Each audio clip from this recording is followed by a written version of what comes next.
My name is Dr. Silas Vega, and I'm a chemist who survived the first 7 days of the zombie outbreak that destroyed Atlanta. When the CDC facility suffered a containment breach, I watched my neighbors turn into flesh-hungry monsters while I was trapped in my apartment with nothing but household chemicals and my scientific knowledge to keep me alive. What I discovered about fighting these creatures changed everything.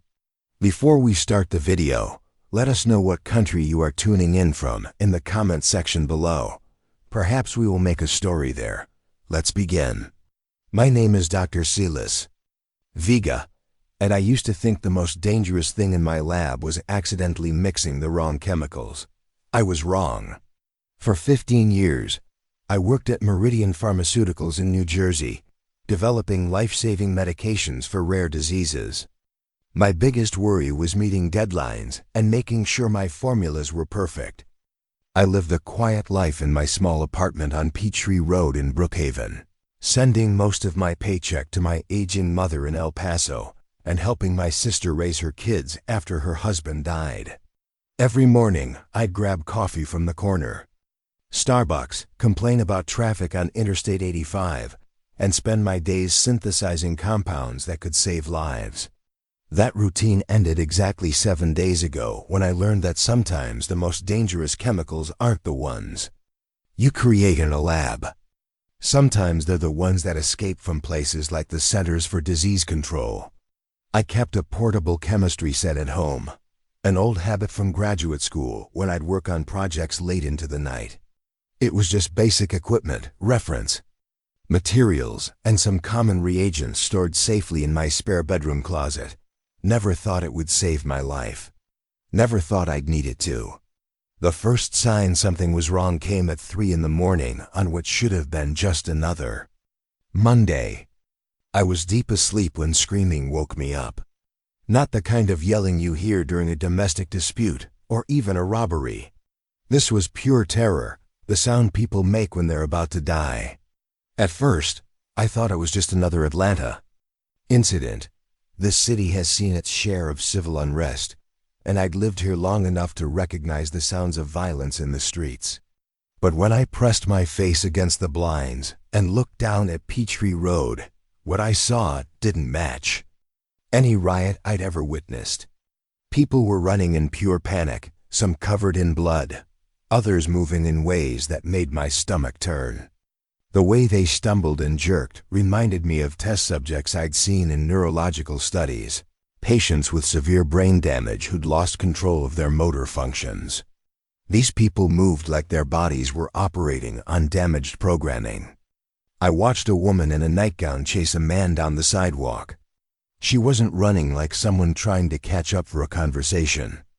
She was hunting him, moving with single-minded purpose that reminded me of predatory behavior I'd studied in animal psychology courses. When she caught him, what happened next made me step back from the window. The sounds that followed weren't human. My scientific mind tried to process what I was seeing. Behavioral changes this dramatic usually indicated severe neurological damage or chemical influence. Mass hysteria could cause some irrational behavior, but not coordinated hunting patterns. Whatever was happening down there had a biological component, something that was affecting brain chemistry on a massive scale. I spent the rest of that night watching from my third-floor window as my quiet neighborhood transformed into something from a nightmare. The Henderson family next door, who I'd exchanged pleasantries with for 3 years, were standing in their front yard screaming at each other. But it wasn't an argument. Mrs. Henderson was trying to bite her husband while he fought her off. Their teenage son was on the ground, not moving, with dark stains spreading across the perfect lawn they'd spent every weekend maintaining. By dawn, the screaming had mostly stopped, replaced by an eerie quiet broken only by occasional moans and the sound of shuffling feet. I could see people moving in the distance, but their movements were wrong. Too slow, too purposeful, like they were following some basic programming that overrode normal human behavior. That's when I started thinking about viral transmission rates and incubation periods. If this was what I thought it was If some kind of pathogen was causing neurological damage and behavioral changes, then we were looking at something far worse than civil unrest. We were looking at an epidemic. The corner Starbucks where I bought my morning coffee every day for 3 years had its windows smashed. I could see movement inside, and I recognized the green apron of the barista who always remembered my order. Sarah, I think her name was. She was still in there, but she was moving like the others now, jerky and unnatural. Half her throat was missing, and dark stains covered her uniform, but she kept moving around behind the counter like she was still trying to work. I made my first mistake that morning. I actually considered going down to help her. The rational part of my brain, the part trained in scientific observation, told me that was suicide. But the human part of me, the part that had chatted with her about the weather and her college classes, wanted to do something, anything. Instead, I stayed at my window and watched as more people emerged from buildings, all moving with that same damaged puppet gait. They seemed drawn to sound and movement, clustering around areas where there was activity. When a police car drove down Peachtree Road with its sirens blaring, they followed it like iron filings following a magnet. By Monday afternoon, news reports started coming in. The local stations were calling them incidents and civil disturbances, but I caught a brief mention of problems at a CDC facility downtown.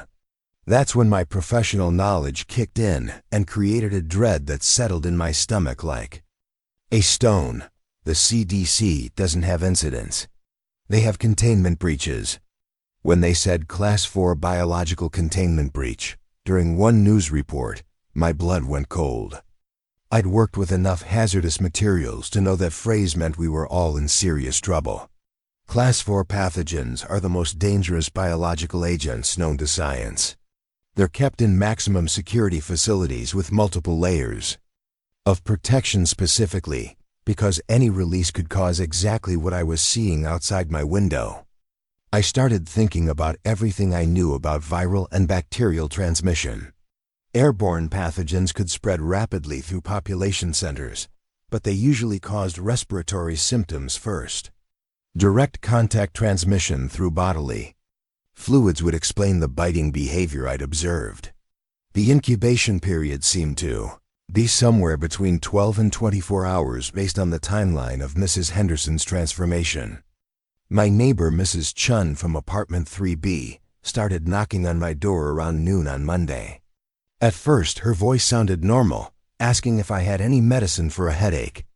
She'd been complaining about feeling unwell for the past 2 days, which now seemed significant. I told her through the door that I didn't have anything, but she kept knocking intermittently throughout the day. Each time she came back, her voice sounded weaker, more confused. By evening, she was asking for help with things that didn't make sense, like wanting me to explain why her hands felt wrong, or why she couldn't remember her daughter's phone number. The cognitive degradation was rapid and severe, suggesting whatever pathogen was involved targeted brain tissue specifically. I began taking inventory of everything in my apartment through a chemist's eyes.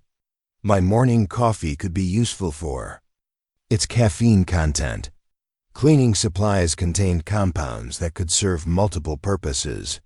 The medications in my bathroom cabinet weren't just for their intended uses anymore. Everything became a potential tool for survival. Tuesday morning brought a power grid failure that confirmed my worst fears. Grid failures don't happen by accident during biological emergencies. They happen when infrastructure workers abandon their posts, when coordination breaks down, when society starts collapsing. The constant hum of air conditioning that had been the soundtrack of my adult life just stopped, leaving behind a silence that felt more ominous than any sound. Without power, I lost access to news updates, internet communication, and the basic utilities that kept my apartment livable. But more importantly, I lost the illusion that someone else was handling this situation. When the power goes out during a biological emergency, it means the people in charge have either lost control or stop trying to maintain it. I made a choice that day that probably saved my life. I decided to barricade my apartment and commit to survival over social responsibility. I pushed my couch against the front door, blocked the windows with furniture, and accepted that I was going to have to ride this out alone.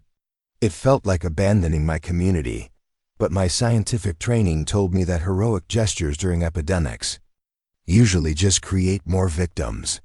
The barricading process forced me to think systematically about defense, resources, and long-term survival. I had maybe a week's worth of food if I rationed carefully, and 3 days of water. The building's water pressure was already dropping, which meant the pumping stations were failing. I filled every container I could find, including the bathtub. While there was still flow in the pipes, Mrs. Chun's condition deteriorated rapidly throughout Tuesday. Her knocking became more frequent, but less coherent. She wasn't asking for specific help anymore. She was just making sounds that suggested she was in distress, but couldn't articulate what kind.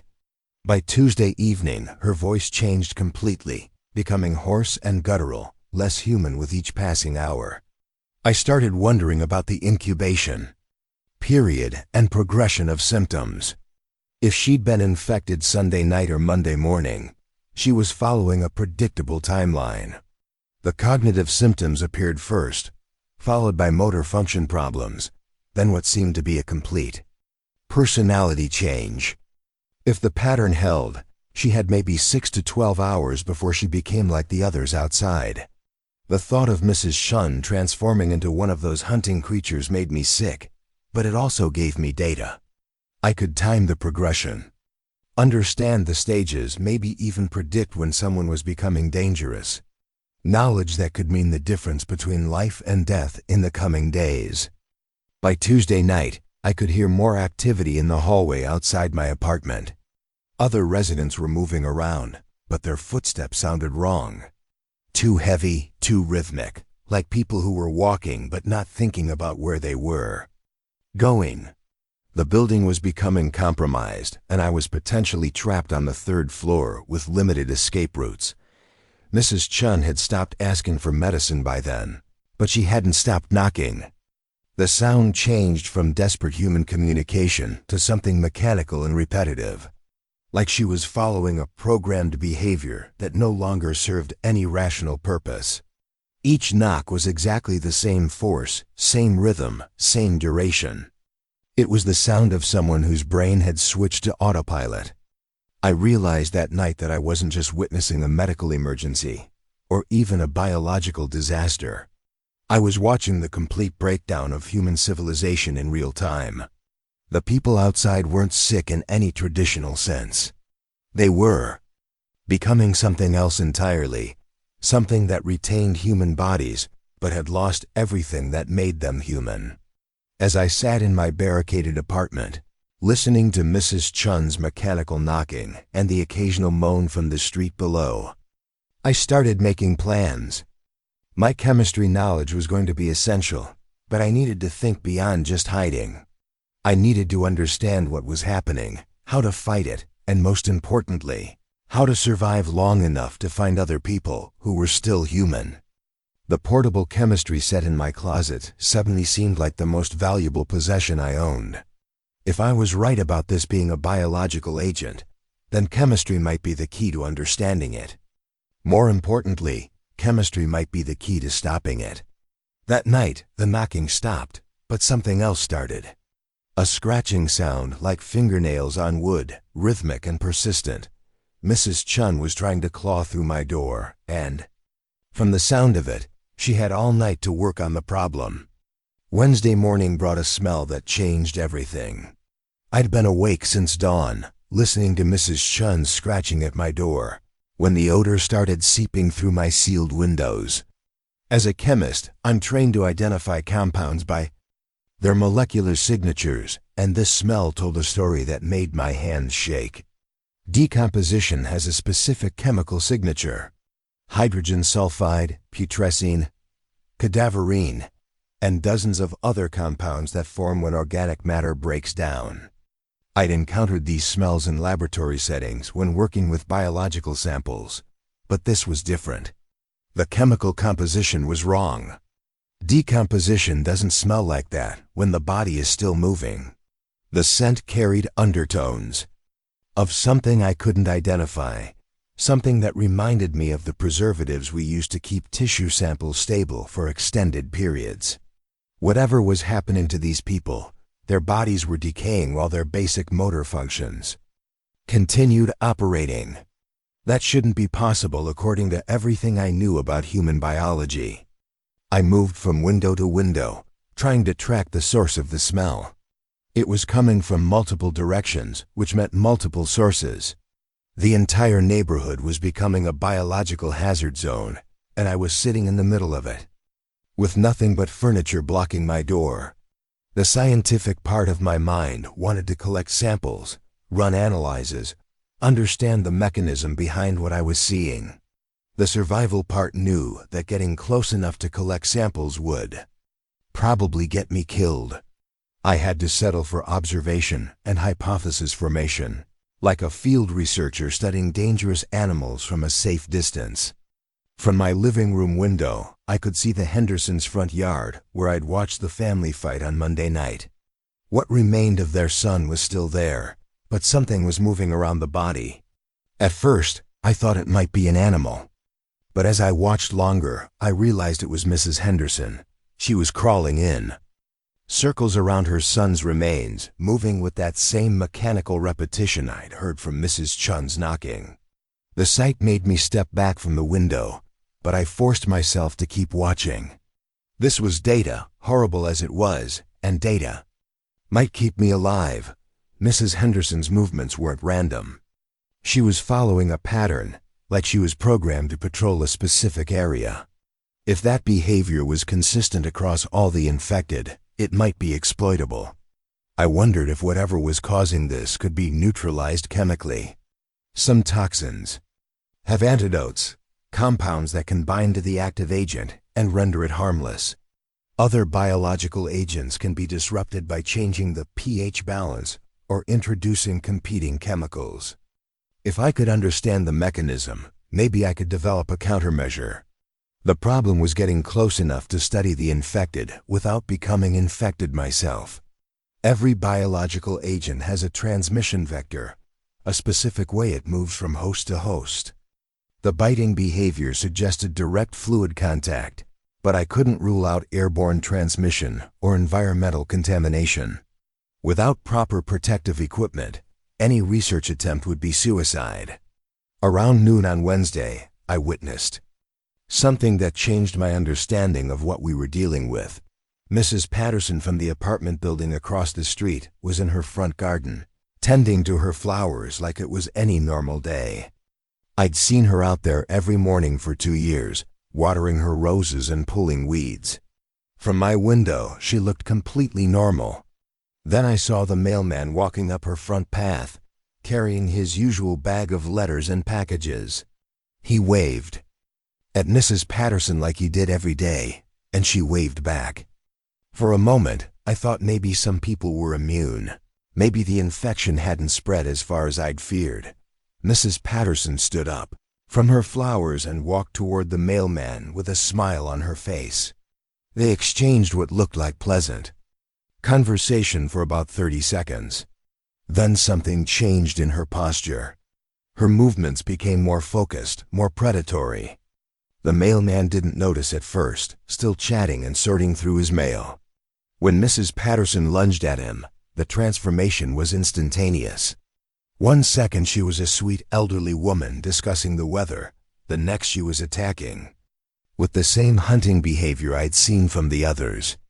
The mailman tried to fight her off, but she showed strength that didn't match her 70-year-old frame.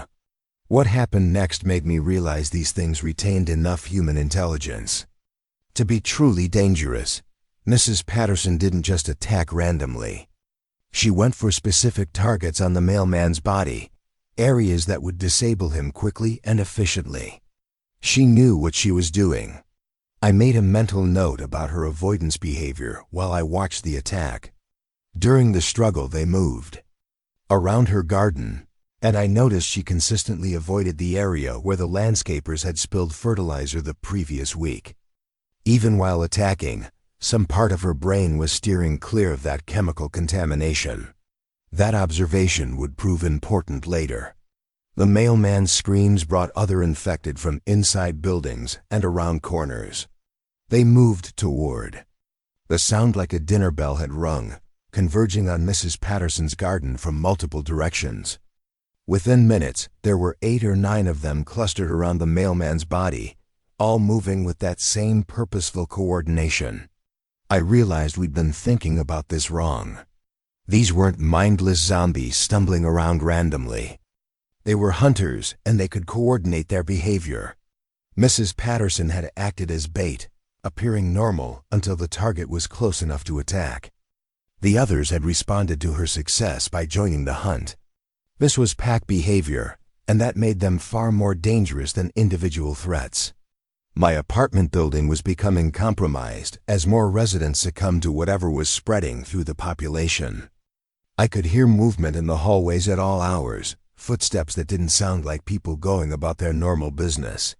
The sounds were too regular, too purposeful, like patrols being conducted by guards who never got tired. The corner. Starbucks, where Sarah had been trapped, was now a gathering point for the infected. I counted at least a dozen of them moving in and out of the broken storefront throughout the day. They weren't feeding or resting. They were organizing, using the familiar location as some kind of base of operations. Part of me wanted to help the people I could see trapped in other buildings, survivors like myself who were trying to wait out the crisis. The Morrison family across the street had barricaded their windows just like I had, and I could see movement behind their curtains. But I also watched 3 other families attempt to leave their homes that day, and none of them made it more than a block before being overwhelmed. The Morrisons tried to escape in their SUV around 4 in the afternoon.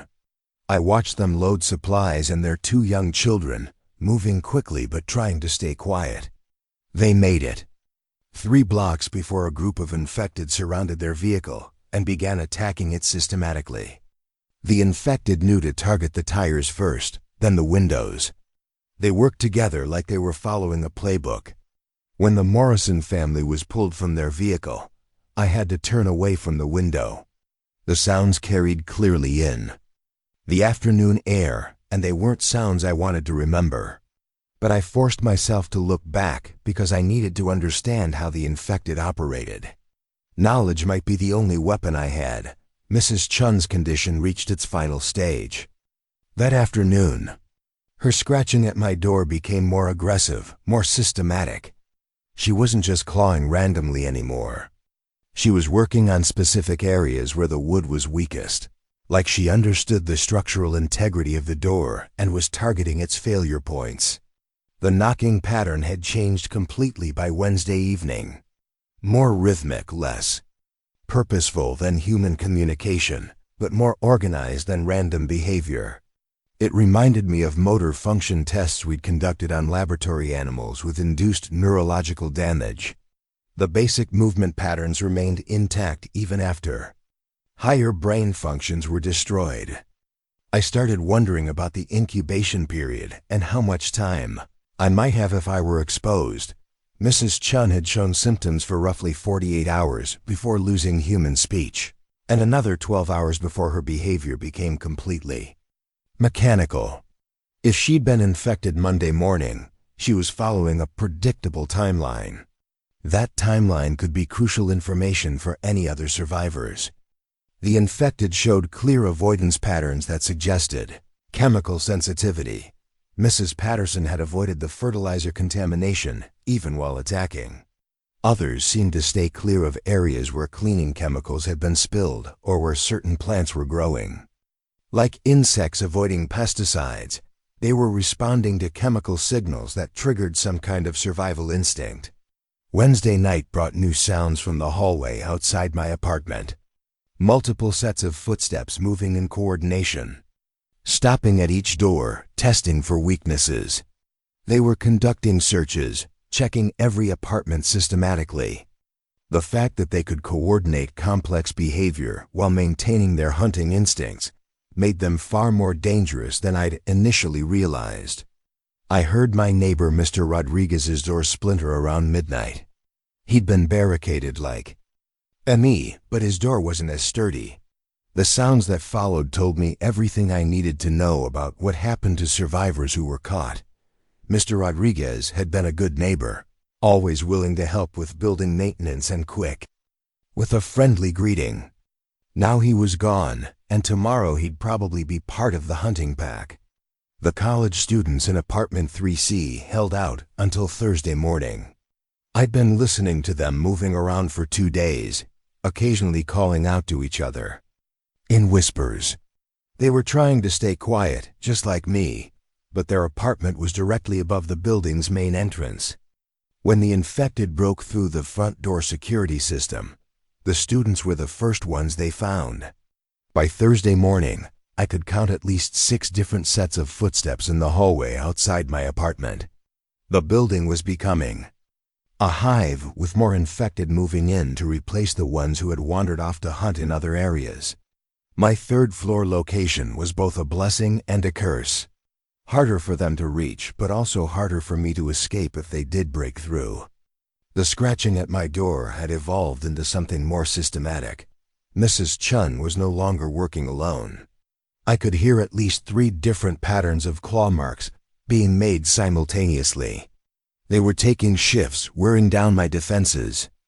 Around the clock. The door was solid, but it wasn't designed to withstand days of concentrated attack. I realized that night that I had been conducting observational research on a species of predator that was specifically adapted to hunt humans. They retained enough intelligence to use tools, coordinate attacks, and learn from experience. But they'd lost the psychological barriers that prevented humans from killing each other. They were apex predators wearing human faces. The smell of decomposition grew stronger each day, but it was mixing with other chemical signatures that I couldn't identify. Something was happening to the infected bodies that went beyond normal decay. They were changing at a molecular level, becoming something that was neither fully alive nor completely dead. My water supply was running dangerously low by Thursday evening. I'd been rationing carefully, but 3 days of confinement had depleted my emergency reserves. The building's water pressure had failed completely, which meant I'd have to find another source soon or risk dehydration. The apartment complex had a swimming pool in the central courtyard, but reaching it would require leaving my barricaded sanctuary. I started sketching out chemical formulas for everything I could think of using my remaining household supplies. Distractions, deterrents, anything that might give me an advantage if I had to venture outside. The infected showed chemical sensitivity, which meant chemistry might be my best weapon against them. That night, the knocking stopped completely. The sudden silence was more terrifying than the constant noise had been, because it meant they were changing tactics. In pharmaceutical testing, when test subjects stopped responding to established stimuli, it usually meant they were adapting to the conditions. Evolution in real time. The scratching sound that replaced the knocking was methodical and patient. Mrs. Chun and her companions had found the weak points in my door and were working systematically to exploit them. I could hear wood fibers separating, see tiny fragments falling to the floor. They were going to break through eventually, and when they did, I needed to be ready with more than just furniture barricades. I had maybe 2 days of water left, enough food for 4 more days if I continued rationing, and a growing certainty that hiding in my apartment was only delaying the inevitable. The infected were patient, organized, and specifically adapted to hunt people like me. If I wanted to survive longer than a week, I was going to need a better plan than waiting for rescue that wasn't coming. The portable chemistry set in my closet was looking more valuable by the hour. If I was right about their chemical sensitivity, I might be able to create compounds that could confuse or repel them long enough for me to move to a more defensible position. The pool area would give me access to water and a variety of chemical supplies that could be weaponized with the right knowledge. But first, I had to figure out how to get past Mrs. Chun and her hunting party without becoming their next victim. Chemistry had always been about understanding how different elements interact under specific conditions. Now I had to apply that knowledge to the most important reaction of my life, the one that would determine whether I lived or died in the next 24 hours. The sound of splintering wood told me I was running out of time to figure it out. Thursday morning brought the final radio transmission I would hear for days. My battery-powered emergency radio had been my last connection to the outside world, and the voices coming through the static were becoming increasingly desperate. The emergency broadcast system kept repeating the same message every hour, but the quality was degrading and the intervals were getting longer. Class 4 biological containment breach confirmed at CDC Atlanta facility. Avoid all contact with affected individuals. Military assistance delayed indefinitely due to widespread infrastructure failure. Citizens advised to shelter in place and await further instructions. Delayed indefinitely is government speak for you're on your own. I'd worked in enough bureaucratic environments to understand the language they use when they can't admit the truth. There was no military assistance coming. There were no further instructions. The people in charge had either lost control of the situation or abandoned their posts entirely. The phrase Class 4 biological containment breach kept echoing in my mind. I remembered reading about Class 4 pathogens during my graduate studies in biochemistry. They don't use that classification lightly. Class 4 agents are the most dangerous biological materials known to science, the kind that require maximum security facilities with multiple layers of protection, specifically because any release could cause exactly what I was witnessing. The CDC facility downtown housed research into hemorrhagic fevers, weaponized anthrax, and experimental biological agents that were classified above my security clearance. Whatever had escaped from their labs wasn't just dangerous. It was something they'd been studying as a potential extinction-level threat to human civilization. By Thursday afternoon, my water situation had become critical. I'd been rationing carefully since Tuesday, but 3 days of confinement had depleted my emergency reserves down to maybe 2 days of supply. The building's water pressure had failed completely when the power grid went down, which meant the pumping stations that supplied our area were no longer operational. I had 2 options: die slowly of dehydration in my apartment, or risk immediate death by venturing outside to find water. The apartment complex swimming pool in the central courtyard was only 50 yards from my building's entrance, but it might as well have been 50 miles considering what was between me and that water source. I started making detailed plans for reaching the pool, treating it like any other research project. I needed to understand the patrol patterns of the infected, identify the safest route through the courtyard, and develop chemical tools that could give me an advantage if I encountered resistance. Most importantly, I needed to create a water purification system that could make pool water safe to drink. The chemistry was straightforward. Pool water contained chlorine, algicides, and pH balancing chemicals, but nothing that couldn't be neutralized with the right compounds. I had activated charcoal from my water filter, calcium hypochlorite from my emergency supplies, and enough basic chemistry equipment to create a functional purification system. The hard part would be surviving long enough to use it. Mrs. Chun's door finally gave way Thursday evening, and the sound of splintering wood confirmed my worst fears about the building's security. She'd been working systematically on the weak points around the hinges and lock mechanism, and her persistence had finally paid off. The crash echoed through the hallway like a gunshot, followed by the sound of shuffling feet entering her apartment. I pressed my ear against my own door and listened to them moving through her belongings. They weren't searching randomly. They were conducting a systematic investigation, checking closets, looking under furniture, testing every potential hiding spot. When they finished with her apartment, they'd move on to the next one and eventually they'd reach mine, Mr. Rodriguez. From apartment 3, had held out longer than I'd expected, but his barricade failed around midnight on Thursday. I'd been listening to him moving around for days, occasionally talking to himself or praying in Spanish. He'd seemed like a good man, always willing to help with building maintenance, quick with a friendly greeting when we passed in the hallway. The sounds that came from his apartment after his door broke made me realize what I'd be facing if my own defenses failed. Mr. Rodriguez had been a survivor, someone who'd made it 4 days past the initial outbreak. But survival only mattered if you could keep surviving indefinitely, and eventually everyone's luck ran out. The college students in apartment 3C lasted until Friday morning. I'd been hearing them whisper to each other for days, coordinating their own survival efforts and trying to stay quiet. They were smart kids, probably pre-med or engineering students, based on their conversations about the crisis.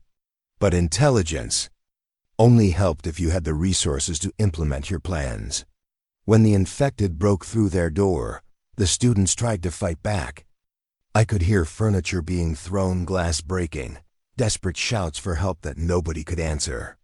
They'd barricaded themselves just like I had, but their door wasn't as sturdy and they didn't have the chemical knowledge to create defensive tools. By Friday morning, I could identify at least 6 different sets of footsteps in the hallway outside my apartment. The building was becoming a hive, with infected residents moving through the corridors like guards patrolling a prison. My 3rd-floor location had bought me extra time, but it also meant I was trapped with limited escape routes. Each apartment they conquered gave them more knowledge about how survivors defended themselves. They were learning from each encounter, adapting their tactics based on what worked and what didn't. The infected weren't mindless creatures stumbling around randomly. They were predators with the ability to process experience and modify their hunting strategies accordingly. The scratching at my door had evolved into something more systematic than Mrs. Chun's initial efforts. I could hear at least 3 different patterns of claw marks being made simultaneously, which meant they were working in shifts to wear down my defenses around the clock. The door was solid oak, installed when the building was constructed in the 1980s, but it wasn't designed to withstand days of concentrated attack. I realized I was conducting observational research on a species of predator that was specifically adapted to hunt humans. They retained enough intelligence to use tools, coordinate attacks, and learn from successful strategies. But they'd lost the psychological barriers that prevented humans from systematically killing members of their own species. They were apex predators with human-level intelligence and no moral constraints. My scientific training was both helping and hindering my survival. The analytical part of my mind wanted to study their behavior patterns, understand their biological adaptations, and develop theoretical frameworks for their social organization. But the practical part knew that treating them as research subjects instead of immediate threats could get me killed. The smell of decomposition had grown stronger each day, but it was mixing with other chemical signatures that suggested something beyond normal decay was occurring. The infected bodies were changing at a molecular level, becoming something that was neither fully alive in the traditional sense nor completely dead. Whatever pathogen had caused the initial transformation was continuing to modify their biology even after the conversion process was complete.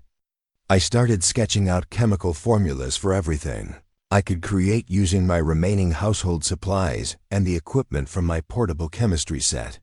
Distractions that could confuse their sensory systems, deterrents that might trigger their apparent chemical sensitivity, and emergency weapons that could disable them long enough for me to escape. The infected showed clear avoidance patterns around certain chemical compounds. Mrs. Patterson had avoided the fertilizer spill in her garden even while attacking the mailman.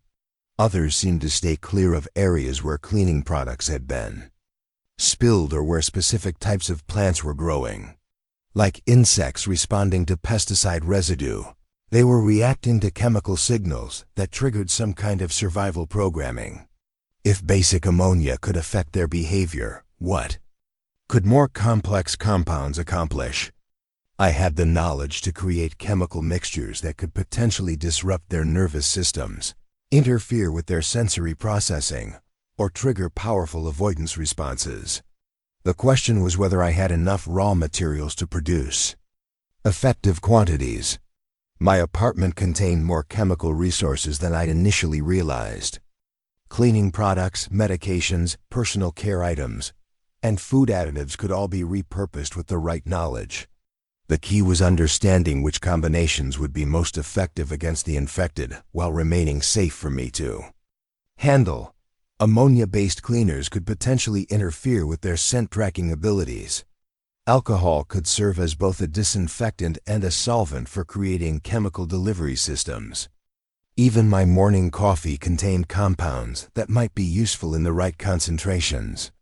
Everything in my environment became a potential component in chemical warfare.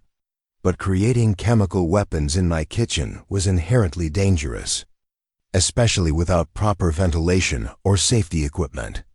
One wrong measurement could create toxic gases that would kill me faster than any infected could. I had to balance the potential benefits against the very real risks of accidentally poisoning myself. The sounds from the hallway were changing as more infected joined the patrol patterns. Their footsteps had developed a rhythm that suggested coordination beyond simple pack behavior. They were organizing territory, establishing regular routes, and responding to each other's movements like members of a military unit conducting security sweeps. Friday afternoon brought a new development that changed my understanding of their capabilities.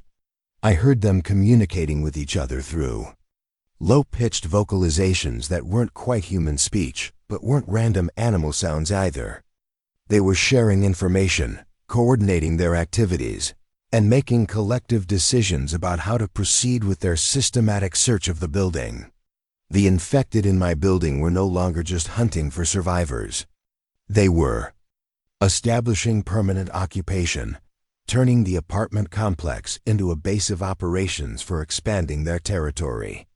Other buildings in the neighborhood were probably undergoing similar transformations, creating a network of infected controlled areas that could support larger coordinated operations. My water supply reached critical levels Friday evening. I'd been measuring my intake carefully, but dehydration was becoming a serious threat to my decision-making abilities and physical performance. If I was going to attempt reaching the pool, it had to be soon, while I still had the strength and mental clarity to execute a complex plan. The pool area represented more than just access to water. It contained a variety of chemical supplies that could be weaponized with the right knowledge.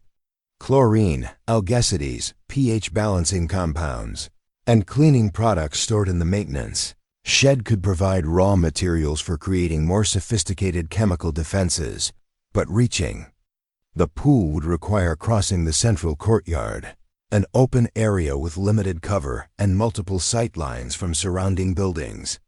The infected had demonstrated pack hunting behavior and the ability to coordinate their movements. If they spotted me in the courtyard, I could be surrounded quickly with no realistic escape routes. I spent Friday night developing contingency plans for every scenario I could imagine. Route planning, chemical preparations, emergency procedures, and backup strategies for when the primary plan inevitably failed. Like any good scientist, I tried to anticipate variables and prepare for unexpected developments. The scratching at my door intensified throughout the night, becoming more focused on specific weak points around the hinges and lock mechanism. They'd learned from breaking down other doors and were applying that knowledge to defeating my defenses more efficiently. I estimated maybe 12 to 18 hours before they achieved breakthrough. Saturday morning brought the realization that hiding in my apartment was only delaying the inevitable. The infected were patient, organized, and specifically adapted to hunting people like me. If I wanted to survive longer than a week, I needed a more aggressive strategy than waiting for rescue that wasn't coming. My portable chemistry set suddenly seemed like the most valuable possession I owned. If I was right about their chemical sensitivity, I might be able to create compounds that could confuse or repel them, long enough for me to reach a more defensible position. Chemistry had always been about understanding how different elements interact under specific conditions. Now I had to apply that knowledge to create weapons from household materials. The pool expedition would be the most dangerous thing I'd ever attempted, but staying in my apartment guaranteed eventual capture. At least in the courtyard, I'd have room to maneuver and multiple escape routes if my chemical defenses failed. The risk of immediate death was high, but the certainty of eventual death was higher if I remained trapped. I realized that night that I wasn't just trying to survive anymore. I was trying to prove that human intelligence could overcome biological adaptation, that chemistry and planning could defeat instinct and physical advantage. It was the ultimate test of everything I'd learned in 15 years of scientific research. The sound of wood fibers separating told me I was running out of time to put that theory to the test. Saturday morning marked the day I stopped being a scientist hiding behind observation and became someone willing to fight for survival. The sound of splintering wood from my door told me I had maybe hours before Mrs. Chun and her hunting party broke through my defenses. My water supply was down to less than a day's worth, and dehydration was already affecting my ability to think clearly. I had to make a choice between dying slowly in my apartment or risking immediate death to reach the swimming pool 50 yards away. I approached the problem like any other research project, starting with hypothesis formation and moving through experimental design to implementation. My hypothesis was that the infected showed chemical sensitivity that could be exploited to create temporary advantages. My experimental design involved creating multiple chemical compounds that could serve different tactical purposes. Implementation would require crossing an open courtyard while potentially surrounded by apex predators. The chemistry was the easy part. I had 15 years of experience working with complex molecular interactions, and my portable chemistry set contained enough basic equipment to create sophisticated compounds from household materials.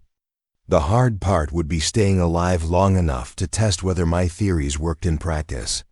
I started with Compound A, designed for confusion and disorientation.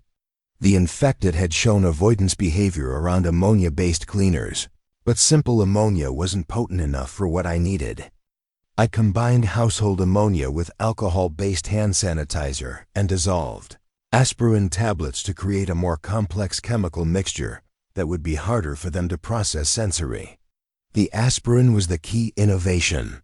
Acetylsalicylic acid could potentially interfere with their pain reception and inflammatory responses, while the alcohol would serve as both a solvent and a delivery mechanism. The ammonia would trigger their established avoidance programming, but the other compounds might create neurological confusion that would buy me extra time. Compound B was designed for distraction and misdirection. I dissolved laundry detergent in water with added vanilla extract and coffee grounds, creating a mixture that would produce strong scent signatures in multiple directions. If the infected hunted primarily by smell, as their behavior suggested, then overwhelming their sensory input with competing odors might allow me to move undetected. The vanilla extract contained ethyl alcohol and complex organic compounds that would evaporate at different rates, creating a sustained scent trail that could potentially draw them away from my actual location. The coffee grounds added another layer of olfactory complexity while providing particulate matter that could create visual obscuration if I needed to break line of sight. Compound C was my emergency option, designed for maximum deterrent effect if the other formulations failed. I combined bleach-based bathroom cleaner with hydrogen peroxide from my medicine cabinet, creating a mixture that would release chlorine gas in controlled quantities. This was extremely dangerous for me to handle, but it represented my best chance of stopping multiple attackers if I was cornered. The chemical reaction between sodium hypochlorite and hydrogen peroxide produces oxygen and chlorine gas, both of which could potentially disrupt the infected's respiratory systems enough to disable them temporarily. I had to be extremely careful with the concentrations to avoid creating lethal gas clouds that would kill me along with them. My hands shook as I worked on the formulations, partly from fear and partly from the early stages of dehydration. 1. Wrong measurement could create toxic reactions that would kill me faster than any infected could. But precision under pressure was something I'd trained for throughout my career, and the stakes had never been higher for getting the chemistry exactly right. I tested small quantities of each compound in sealed containers, observing their chemical behavior and making adjustments to improve stability and effectiveness. Compound A produced the expected ammonia alcohol vapor signature with added complexity from the aspirin breakdown products. Compound B created multiple competing scent trails that even I found disorienting. Compound C generated controlled chlorine release that made my eyes water from across the room. The testing process revealed that I had enough raw materials to create 3 doses of each compound, giving me 9 chemical tools for the expedition to the pool. That might sound like a lot, but I was planning for multiple encounters with unknown numbers of infected, and chemical weapons were only effective if you could deploy them at the right time and place. I filled small spray bottles and plastic containers with the different compounds, labeling each one carefully to avoid confusion during high-stress situations. Compound A went into spray bottles for close-range deployment. Compound B went into larger containers that could be poured to create scent trails. Compound C went into small vials that could be broken to release emergency deterrent clouds. The tactical planning was more complex than the chemistry. I had to map out routes through the courtyard that provided maximum cover while allowing quick access to the pool area. I identified fallback positions where I could make defensive stands if surrounded.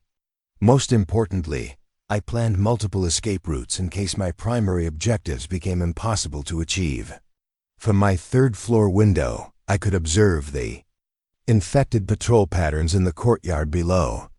They moved in roughly predictable circuits, checking the same areas at regular intervals like security guards conducting rounds.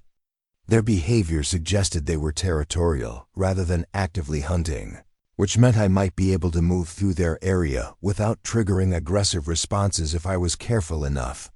The pool maintenance shed contained additional chemical supplies that could be valuable for long-term survival. Chlorine algicides, pH balancing compounds, and cleaning products represented raw materials for creating more sophisticated chemical defenses. If I could reach the shed and secure its contents, I'd have enough resources to establish a more permanent defensive position. But first, I had to survive the crossing. The courtyard was roughly 50 yards of open ground with minimal cover, multiple sight lines from surrounding buildings, and at least 6 infected conducting regular patrols. Even with chemical weapons, the odds of crossing undetected were slim. My best chance was moving fast and dealing with threats as they appeared. I spent Saturday afternoon rehearsing the expedition in my mind, visualizing every step from leaving my apartment to reaching the pool. Mental rehearsal was a technique I'd learned in graduate school for preparing complex laboratory procedures, and it had always helped me perform better under pressure. The stakes had never been life or death before, but the principle remained the same. The infected in the hallway outside my apartment had intensified their attack on my door throughout the day. I could see daylight through cracks in the wood around the hinges, and the lock mechanism was beginning to fail under the constant pressure. They'd learned from breaking down other doors and were applying that knowledge to defeat my defenses more efficiently. Saturday evening brought the realization that I couldn't wait any longer. My water supply was critically low, my door was hours away from complete failure, and delaying the expedition would only make success less likely. Sometimes in scientific research, you reach a point where you have to stop planning and start executing. even when you don't have perfect information. I loaded my chemical arsenal into a backpack along with empty containers for carrying purified water back to my apartment. The weight was manageable, but the added bulk would affect my mobility and speed. Every piece of equipment was essential, but everything I carried also made me a slower and easier target. The final preparation was psychological rather than technical. I had to accept that I was probably going to die in the next few hours, and that accepting that reality was the only way to have any chance of survival. Fear would make me hesitate at crucial moments, and hesitation would get me killed. I had to embrace the risk and commit completely to the plan. Sunday morning arrived with the sound of my door lock finally giving way. The infected had been working on it all night, and the mechanism could no longer hold against the constant pressure. I had maybe 30 minutes before they broke through completely, which meant the expedition had to begin immediately regardless of other considerations. I strapped on my backpack, grabbed my chemical weapons, and prepared to leave the apartment that had been my sanctuary for 6 days. The irony wasn't lost on me that I was about to voluntarily enter the same environment I'd been desperately trying to avoid, but hiding had only delayed the inevitable, and now delay was no longer an option. The hallway outside my apartment contained at least 4 infected, including Mrs. Chun, who had been leading the assault on my door. Seeing her up close for the first time since the outbreak was shocking in ways I hadn't anticipated. She still wore her pink bathrobe, but her eyes were empty of any recognition or human emotion, like looking at a machine wearing the face of someone I'd known. I deployed Compound A directly at her feet as she turned toward me. The reaction was immediate and dramatic. She stopped moving instantly, her head turning back and forth like she was trying to process conflicting sensory information. The ammonia alcohol mixture with aspirin additives created exactly the confusion effect I'd hoped for, buying me precious seconds to move past her. The other infected in the hallway responded to my presence by converging on my location, but they moved through the chemical cloud I'd created and experienced similar disorientation. I learned in that moment that zombies don't give up when confused. They just reset their targeting systems and start hunting again. I had maybe 30 seconds of advantage before they regained their coordination. I made it to the stairwell before they recovered, but I could hear them following as their chemical confusion wore off. The stairwell was a natural choke point that could work for or against me depending on how many infected were below. I deployed Compound B at the top of the stairs, creating multiple scent trails that would hopefully divide their attention when they reached that point. The second floor contained more infected than I'd expected, probably residents from apartments I hadn't been able to observe from my window. They emerged from doorways as I passed, drawn by the sound of my movement and the chemical signatures I was creating. I used Compound A on the closest threats and Compound B to create confusion about my direction of travel. Reaching the ground floor revealed the building's main entrance had been completely compromised. The security system was destroyed, doors were off their hinges, and infected were moving freely between the building interior and the courtyard outside. My original plan of exiting through the lobby was no longer viable, so I had to find an alternate route to the courtyard. The emergency exit near the building's rear led directly into the courtyard area, but it also put me closer to the infected patrol routes I'd observed from my window. I had to choose between a longer route with more cover or a shorter route with higher risk of detection. Time pressure from the infected following me down the stairwell made the decision for me. I burst through the emergency exit into daylight. For the first time in 6 days, immediately deploying Compound B in multiple directions to create scent confusion. The infected in the courtyard reacted to my presence within seconds, but the chemical distractions bought me enough time to identify my best route toward the pool area. The courtyard crossing became a running battle that tested every aspect of my chemical weapons and tactical planning. I used Compound A to disable individual threats that got too close, Compound B to create false trails that drew groups away from my actual path, and saved Compound C for emergency situations that required maximum deterrent effect. Halfway across the courtyard, I encountered a coordinated group of 5 infected that had responded to the commotion by forming a hunting pack. They moved to surround me using tactical coordination that suggested retained military or police training from their previous lives.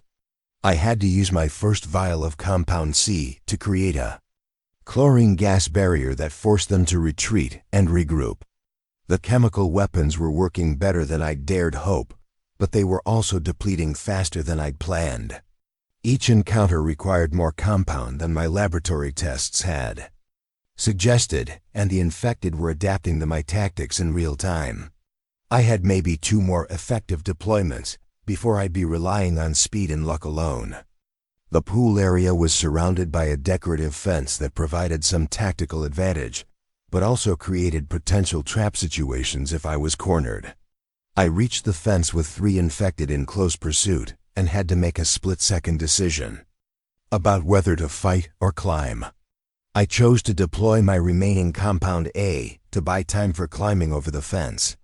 Inside the pool area, I discovered something that changed my entire understanding of the infected and their vulnerabilities.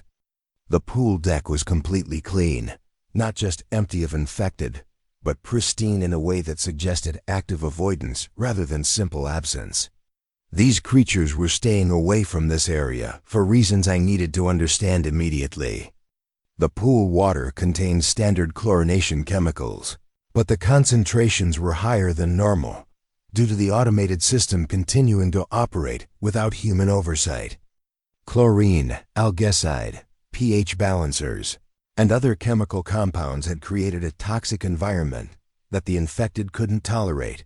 This was the breakthrough I'd been hoping to find.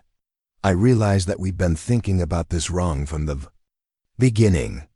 The infected weren't just chemically sensitive. They were actively repelled by specific compound combinations that disrupted their sensory or nervous systems. The pool area represented a naturally occurring chemical barrier that could be replicated and weaponized on a larger scale. While I worked on purifying water for immediate survival needs, I also collected samples of the various pool chemicals for analysis and potential weapon development. If I could understand exactly which compounds were creating the protective barrier, I could potentially clear larger areas of infected presence and create safe zones for other survivors.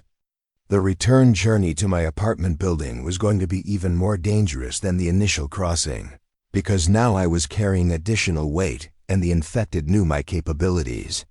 But I also had new knowledge about their vulnerabilities and access to more potent chemical weapons than anything I'd been able to create from household supplies. As I prepared to leave the pool area with my precious cargo of purified water and chemical samples, I could see infected gathering around the fence perimeter.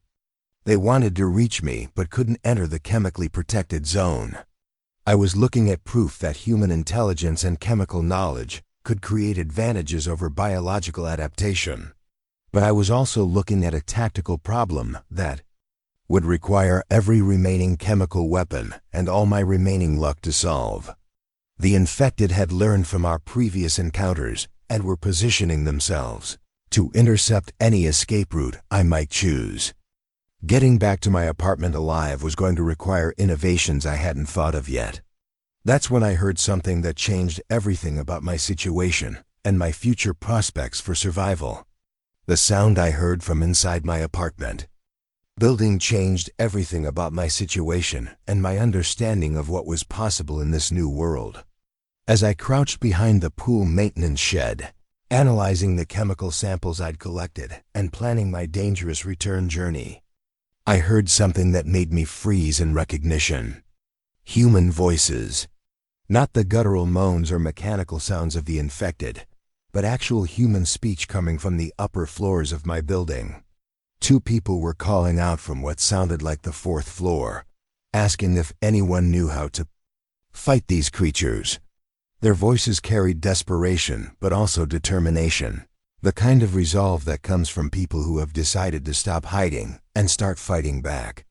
After 6 days of isolation, hearing other survivors felt like discovering I wasn't the last person on Earth, but their presence also created a tactical problem that complicated my return journey exponentially. The infected surrounding the pool area weren't just waiting for me anymore. They were also responding to the voices from above, dividing their attention between multiple potential targets.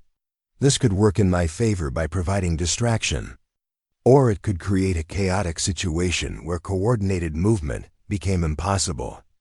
I had 2 choices: attempt to reach my apartment alone and leave the other survivors to their fate, or try to make contact and share the knowledge I'd gained about chemical weapons and infected vulnerabilities.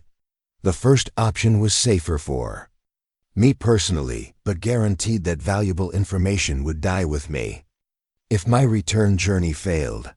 The second option increased immediate risk, but offered the possibility of establishing a survivor group with combined resources and knowledge. My scientific training told me that collaboration usually produced better results than individual effort, especially when facing problems that required diverse skill sets and sustained cooperation. But my survival instincts warned that other people could make unpredictable decisions that might get everyone killed. I had maybe 2 minutes to decide before the infected around the pool area lost patience and found ways to overcome their chemical aversion. The voices from the building continued calling out, asking specific questions about the infected's weaknesses and whether anyone had found effective weapons. Their questions suggested they'd been observing the creature systematically, just like I had, and were ready to take coordinated action based on good intelligence. These weren't panicked civilians making desperate noise. These were people who had survived 6 days by thinking strategically. I made my decision based on a simple calculation: the knowledge I'd gained about chemical weapons and infected vulnerabilities was too valuable to risk losing if something happened to me. If I could successfully share that information with other survivors, it would increase the overall chances of human survival, even if it decreased my personal odds of making it through the next hour. I called back to them, identifying myself as Dr. Silas Vega from apartment 3G, and confirming that I had discovered effective weapons against the infected. The response was immediate and professional. A woman's voice asked about my location and status, while a man's voice provided tactical information about infected positions and movement patterns they'd observed from their vantage point. The woman identified herself as Captain Maria Santos, former Army medic, currently barricaded in apartment 4D with civilian survivor James Chun, a mechanical engineer. The irony that James Chun might be related to Mrs. Chun, who had spent days trying to claw through my door, wasn't lost on me. But family connections meant nothing anymore when survival was the only priority that mattered. Captain Santos had military experience that complemented my chemical knowledge perfectly. She understood tactical movement, resource management, and coordinated operations under hostile conditions. James Chun brought engineering skills that could help us fortify positions and create more effective delivery systems for chemical weapons. Together, we represented a combination of expertise that could be far more effective than any individual effort. But first we had to survive long enough to combine our resources, and that meant solving the immediate tactical problem of getting me back into the building while the infected maintained their perimeter around the pool area. Captain Santos had been observing my movements through the courtyard and confirmed that at least 12 infected were positioned to intercept any route I might choose back to the building. She also provided crucial intelligence about infected behavior that I hadn't been able to observe from ground level. The creatures were using coordinated hunting patterns that suggested either retained military training or adaptive learning that allowed them to develop tactical responses to human survival strategies. They weren't just randomly wandering predators anymore. They were an organized force conducting counterinsurgency operations against surviving humans. The infected had established overlapping fields of observation that covered all obvious approach routes to the building entrances. They'd learned from my previous movements and were positioned to respond more effectively to chemical weapons deployment. Most importantly, they were exhibiting patience and planning abilities that indicated their intelligence was increasing rather than decreasing over time.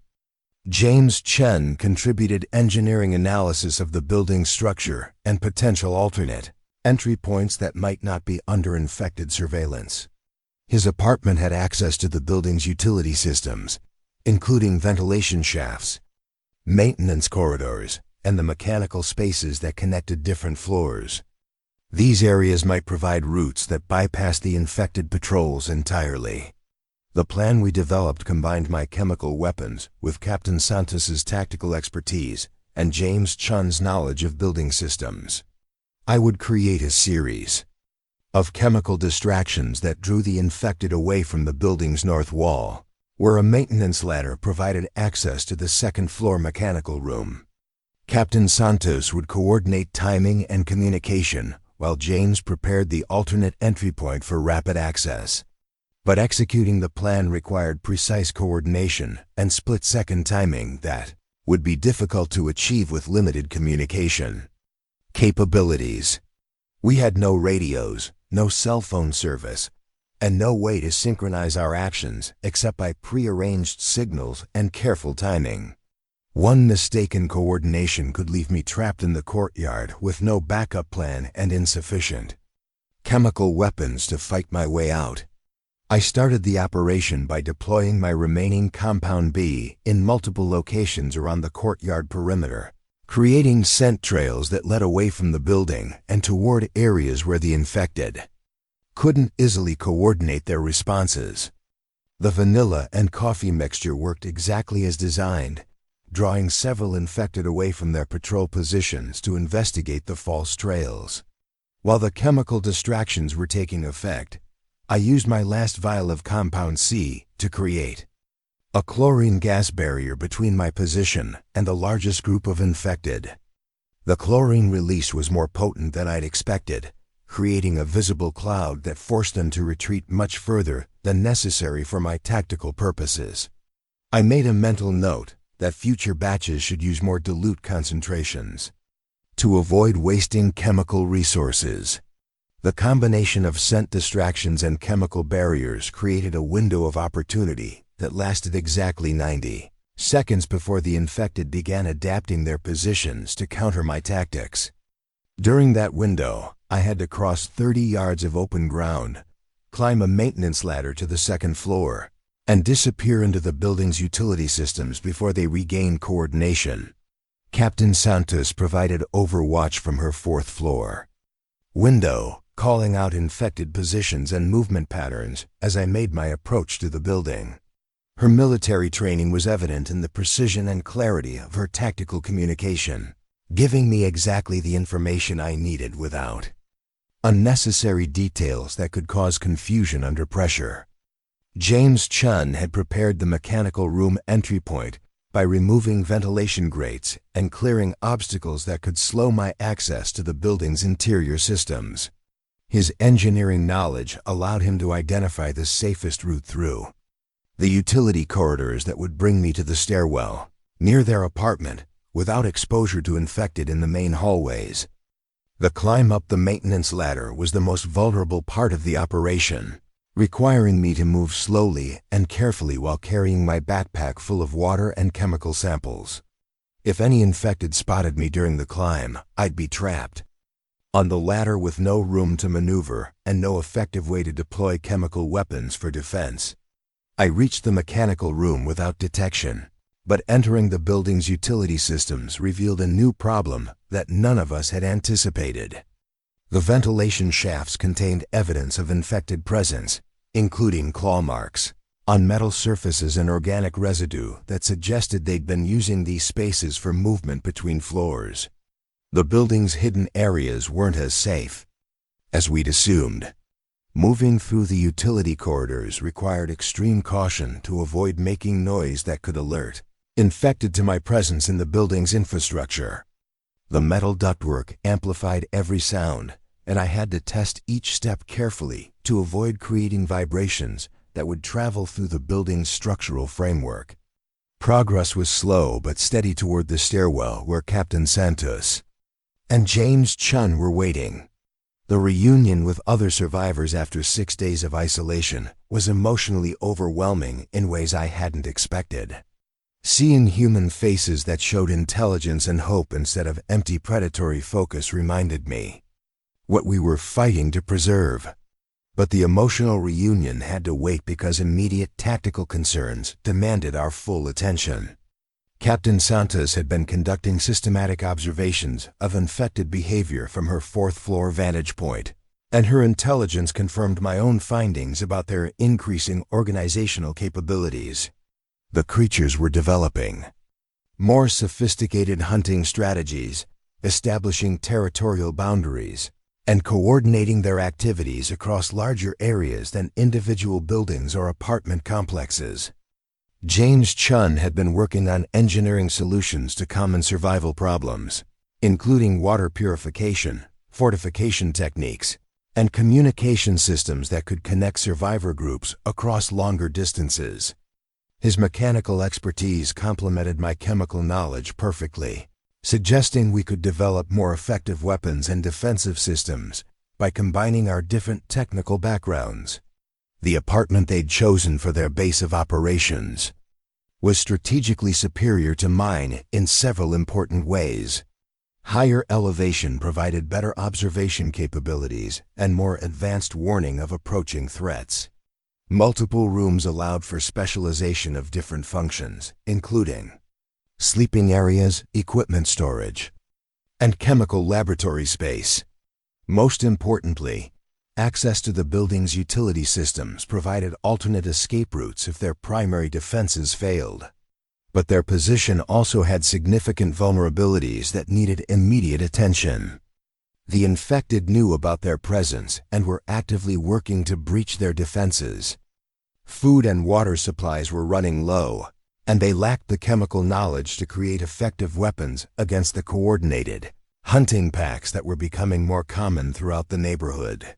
I shared everything I'd learned about chemical weapons and infected vulnerabilities, including the critical discovery that specific compound combinations could create barriers that the creatures couldn't cross. The pool area had provided proof that chemical knowledge could be weaponized to create safe zones, but we needed to understand exactly which compounds were responsible for the protective effect.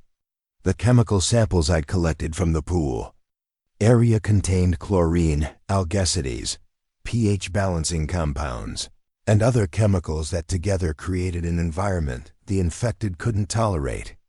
By analyzing these samples and experimenting with different combinations, we could potentially develop chemical barriers that would protect larger areas and allow survivor groups to move safely between fortified positions. Captain Santos understood the tactical implications immediately. Chemical barriers could be used to channel infected movement into kill zones, create safe corridors for resource gathering, and establish perimeters around fortified positions that would be much more effective than physical barricades alone. Her military experience with area denial weapons provided tactical frameworks for deploying chemical defenses strategically. James Chun focused on the engineering challenges of producing and deploying chemical weapons on a larger scale. We needed delivery systems that could dispense compounds over wide areas, storage solutions that kept chemical mixtures stable until needed, and production methods that could create effective quantities using available resources. His mechanical knowledge was essential for turning laboratory discoveries into practical battlefield applications. The collaboration was already producing innovations that none of us could have developed individually. Captain Santos's tactical expertise helped optimize deployment strategies for maximum effectiveness. James Chun's engineering skills solved production and delivery problems that had limited my chemical weapons to small-scale applications. My scientific knowledge provided the foundation for understanding why certain compounds worked and how to improve their effectiveness. But our planning session was interrupted by sounds from the stairwell that indicated the infected had discovered my entry route and were beginning to investigate the building's upper floors more systematically. The temporary safety of apartment 4D was about to be challenged, and we needed to decide quickly whether to defend our position or attempt to reach a more secure location. The infected were learning from each encounter with survivors, adapting their tactics based on what worked and what didn't. They'd discovered that survivors used alternate routes through building infrastructure, so they were expanding their search patterns to include ventilation systems, utility corridors, and maintenance areas. Nowhere in the building would remain safe for much longer. Captain Santos recommended a fighting withdrawal to the building's roof, where we could establish a defensive position with multiple escape routes and clear fields of observation. The roof provided access to other buildings through fire escapes and emergency ladders, allowing us to move between structures without entering the infected-controlled street level. It also offered the best possible vantage point for coordinating chemical weapons deployment across wider areas. James Chun suggested we could use the building's utility systems to create chemical distribution networks that would turn the entire structure into a fortress protected by chemical barriers. His engineering knowledge showed how we could modify ventilation systems, plumbing networks, and electrical conduits to deliver chemical compounds throughout the building automatically. I realized that we weren't just planning our immediate survival anymore. We were developing strategies for reclaiming territory from the infected and creating sustainable defensive positions that could support larger survivor communities. The knowledge we were combining represented the foundation for organized human resistance against what had seemed like an unstoppable biological threat. The sounds from the stairwell were getting closer, indicating that multiple infected were conducting a coordinated search of the building's upper floors. We had maybe 10 minutes to implement our withdrawal plan before they reached apartment 4D and forced us into a direct confrontation that could overwhelm our limited chemical weapons supplies. But as we prepared to move to the roof and establish our next defensive position, I heard something that made me understand the true scope of what we were facing. The infected weren't just searching randomly through the building. They were calling to each other using vocalizations that suggested complex communication capabilities far beyond anything I'd observed during my previous encounters. That night, as we established our rooftop defensive position and began planning larger-scale operations against the infected, I realized something that changed my understanding of everything we'd experienced. We weren't just victims of a biological outbreak trying to survive until rescue arrived. We were the beginning of organized human resistance against an adaptive enemy that was becoming more dangerous with each passing day. The chemical weapons we'd developed weren't just survival tools. They were the foundation for a new kind of warfare that could potentially turn the tide against creatures that had seemed unstoppable just days before. The knowledge we were sharing wasn't just tactical intelligence. It was the beginning of a scientific revolution that could save what remained of human civilization. But there was something else I'd discovered about these creatures, something that made me realize the real threat wasn't the zombies themselves, but what was controlling them. As I sat on that rooftop with my new allies, planning our next moves and preparing for larger battles ahead, I understood that our fight was just beginning. Because what I'd learned in the pool area, what I'd seen in their coordinated behavior, and what I was hearing in their increasingly complex communication suggested that someone or something was directing their evolution. The infected weren't just adapting randomly to human survival strategies. They were being guided by an intelligence that understood both human psychology and military tactics. That intelligence was preparing them for something much larger than hunting individual survivors. It was preparing them for war against organized human resistance. And now that we'd proven that humans could fight back effectively, we'd probably just made ourselves the primary target for whatever was coming next.